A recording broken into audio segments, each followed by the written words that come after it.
significant number of Israelites who had not fallen into this worship of Baal. So it was in his own time, the Apostle Paul stated there remained a remnant chosen during Paul's time also, chosen by grace. Now grace is God's unmerited favor, His love for us when we don't deserve it. Now this remnant that Paul talks about, these Jewish Christians, did not exist because of their works, the works that they had done, but because they had been selected by God on the basis of His own unmerited favor.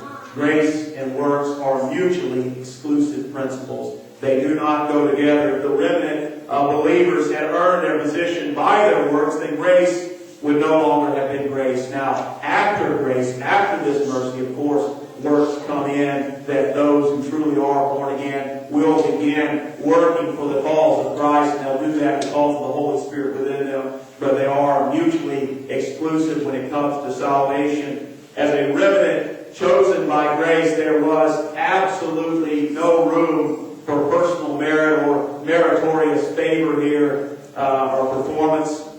Although the 7,000 in the days of Elijah were certainly worthy of commendation for their faithfulness to Yahweh, in the case of the remnant in Paul's day, there was nothing that they had done that would ever merit their standing before God as God's people. Now in verse 7, Paul asks, what then? Okay, what now? The answer that Israel as a nation, the answer is that Israel as a nation failed to obtain what it still was searching for. Human nature craves for righteousness based on permanent personal merit. It's not that people wish to live these exemplary lives because that is the right thing to do, but that such conduct is thought to provide the basis for commendation when compared with the achievements of others. So what happens in many lives, in the natural man, someone who is not born again, what happens in their life is that sometimes we do have this longing for something else. And so we begin to try to work our way toward God. And a lot of that's done is not because of the love of God in the life of that individual. It's because what will happen if I strive toward God? Who will pat me on the back and say, well done, good job, Paul. Look at what you've done. And so many times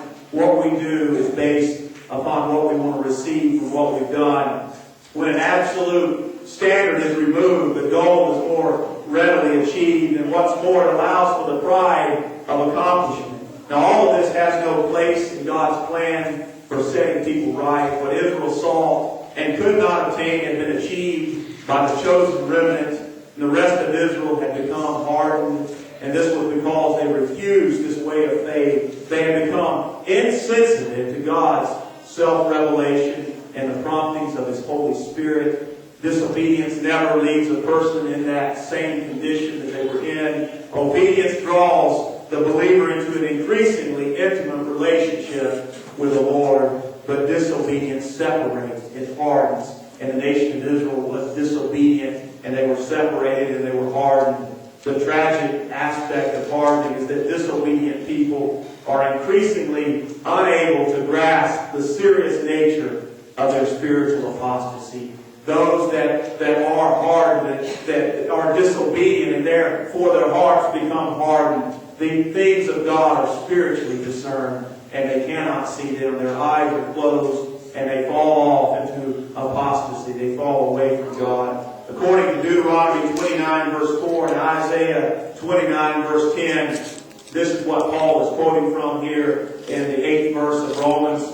And what it says here, that God brought upon Israel a numbness of spirit, so that their eyes could not see and their ears could not hear. And here in chapter 8, this verse, it says, as it is written, God gave them a spirit of stupor, eyes that cannot see and ears that cannot hear, to this very day.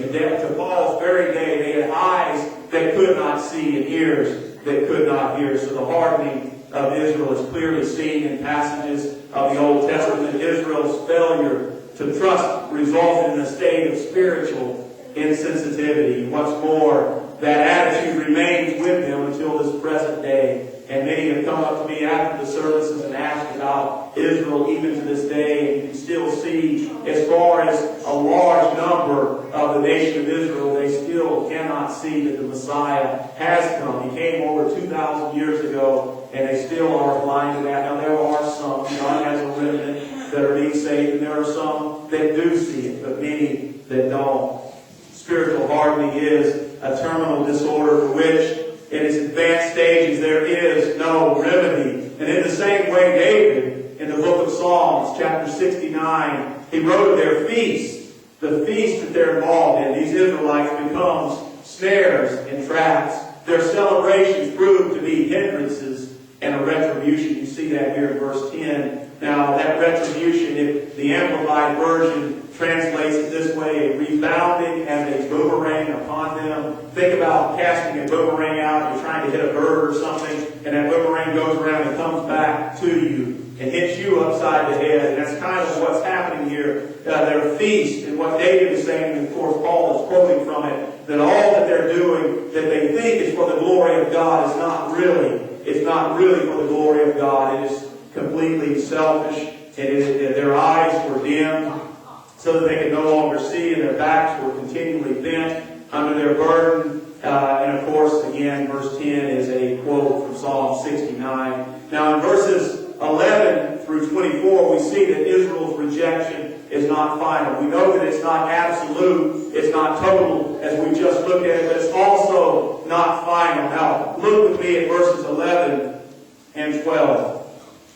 It says, I asked then, have they stumbled so as to fall? Absolutely not. On the contrary, by their stumbling, salvation has come to the Gentiles to make Israel jealous. Now, if their stumbling brings riches for the world, and their failure riches for the Gentiles, how much more will their full number bring?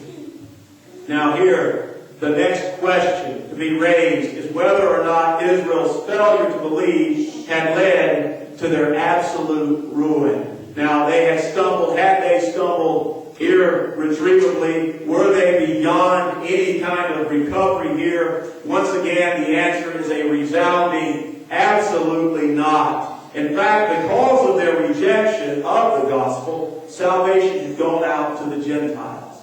And this in turn would make Israel envious, hopefully, and incite them to do what the Gentiles have done. It is true that Israel has stumbled, but the God who is in all things, He works those things together for the good of those who love Him, had decreed that the result of their transgression would ultimately provide the incentive for their return.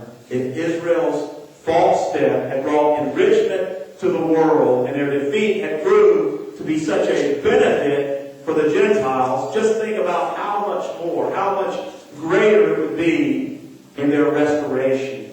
It says riches for the world. It speaks of the abundant benefits that accompany adoption into the family of God. Israel's failure or its loss refers to all that they had sacrificed by their obstinate refusal to accept God's way of faith. And Israel's full number, or its fullness, refers to the time of Israel's full restoration, or the fulfillment of God's saving promises to ethnic Israel. Paul argues from the lesser to the greater. If Israel's sin brought salvation to the Gentiles, then the blessing will be even greater when all of Israel, or a majority of Israel, is saved.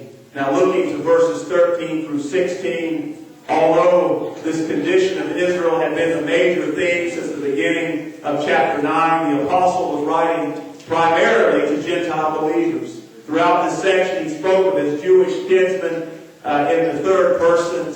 And look at verse 13.